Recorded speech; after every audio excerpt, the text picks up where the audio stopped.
This is my Baltimore Orioles report for April of 2024.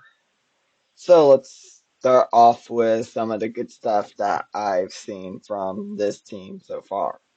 I really like how their pitching has gone, even if they're dealing with injuries to guys like Tyler Wells, Grayson Rodriguez at the beginning of the season.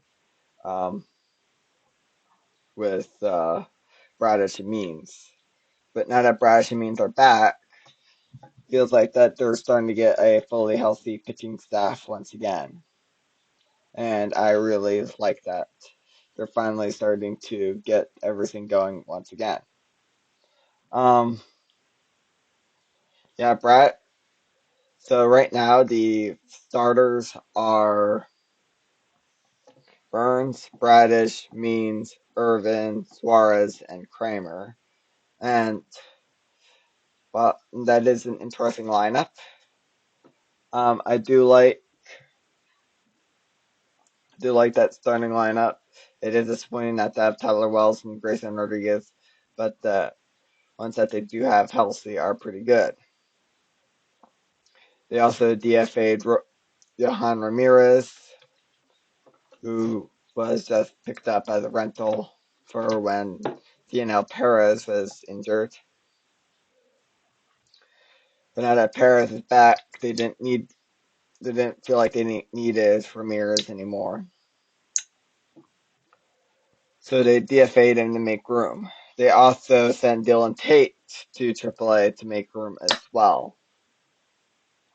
While that is a bit disappointing, it makes sense in the fact that not many other pitchers like Mike Bauman or Danny Coulomb or Perez have options. The only other guy that has an option is Keegan Aiken, and he's actually been pretty solid so far. Actually, actually, I think when it comes to the pitch for the bullpen itself, I think uh, Keegan Aiken is the biggest surprise. At the beginning of the year, I knew Cullum was going to be pretty good. I knew Cano was going to be pretty good. I expected good things to come from Kimbrel, but Keegan Aiken has been one of their bigger surprises this in the bullpen. Um, so I also Jacob Webb had his first save a couple days ago too, and he's actually been pretty good. So their pitching overall has been pretty good. The only downside, as I said before, was the injuries. Now let's get to some of the more disappointing parts. I think our batting so far has been up and down. While we did score 7 yesterday, um, there have been multiple games where it feels like we score less than 4 runs, which is pretty disappointing. In fact, we had our first shutout against the Yankees a couple days ago. And yeah, a bit disappointing, but the other good thing is that Colin Cowser has stepped up and has looked pretty good. Jordan Westberg has looked pretty good. As well as Adley Rutschman, Gunnar Henderson, Ryan Mountcastle, and Nancy Santander. But on the other side, Hayes has struggled a bit until last night when he hit the ball over the left field wall. I thought Mateo has had a slow start, and they just brought up McKenna to replace Jackson Holiday, who's disappointing.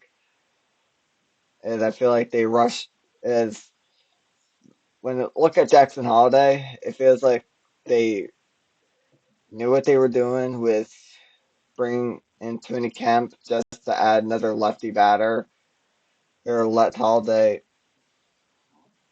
get going in the minors because he's only 20, and then when he's ready to go, bring him up. But because of all the pressure from outside sources like the fans and the media and whatnot, they felt pressured to bring him up, and as a result, he struggled a bit. So I think sending him back down is a decent move.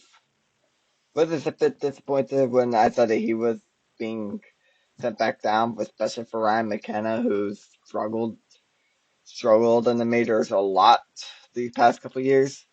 But I think in the end it was the right decision. Um, Yeah, I think so far that's my big things that I've seen out of the Orioles so far. Obviously, we're only through April, the first couple days of May, but I want to see more from the Orioles in the upcoming future.